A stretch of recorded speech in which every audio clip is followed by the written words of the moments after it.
अच्छा, enumeration form के सिलसिले में एक और बात ये मालूम करना था कि जो पार्ट 1 में प्रिंटेड डिटेल्स आती हैं, अगर वो डिटेल्स में मिस्टेक हो, नाम की स्पेलिंग में मिस्टेक हो, एज में मिस्टेक हो, डेट ऑफ बर्थ में मिस्टेक हो या किसी और चीज़ में मिस्टेक हो, तो चूँकि वो प्रिंटेड होती है उसको चेंज नहीं किया जा सकता, तो इस सूरत में क्या किया जाए?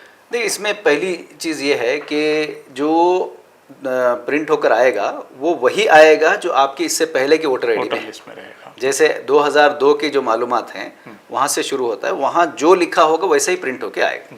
एड्रेस वही आएगा जो उस कार्ड में रहेगा।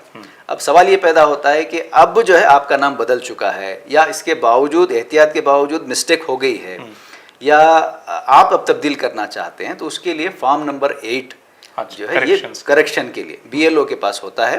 आप उसी वक्त जब बीएलओ आपके घर पे आएंगे एनुमरेशन फॉर्म देने के लिए, आप उनसे फॉर्म नंबर 8 हासिल कर सकते हैं। फॉर्म नंबर 8 हासिल करके जो करेक्शन आपको करवाना है, चाहे वो नाम का हो चाहे वो एड्रेस का हो, वो आप उसमें करेक्शन करके रिलेटेड डॉक्यूमेंट आपको देना पड़ेगा। नहीं, एड्रेस प्रूफ के डॉक्यूमेंट्स आपको देना पड़ेगा। अगर डेट ऑफ बर्थ आपको चेंज करवानी है तो डेट ऑफ बर्थ से रिलेटेड डॉक्यूमेंट आपको देने की जरूरत है। तो ये एनुमरेशन फॉर्म के साथ एनुमरेशन फॉर्म के साथ ही ये काम भी हो सकता है। एक और बात इसी से जुड़ी हुई है कि बीएलओ जब आपके घर पे आएंगे तो उनके पास एनुमरेशन फॉर्म के अलावा 3 फॉर्म और होते हैं।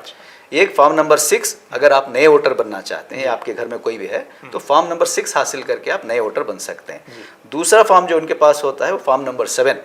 फॉर्म नंबर 7 जो है, अगर आपके 1 से 2 जगह पर वोट हैं, किसी वजह से बन गए हैं, तो लाजिमन आपको डिलीट कराना है दूसरी जगह का। आप 2 जगह के वोटर नहीं रह सकते।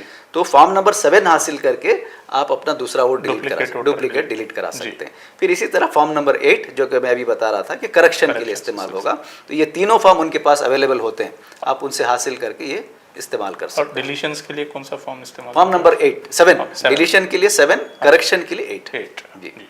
तो ये पूरे फॉर्म्स के साथ बीएलओ हमारे पास आएंगे, तो अगर कुछ चेंजेस भी करवाना हो तो वही फॉर्म के जरिए से आप करा सकते हैं।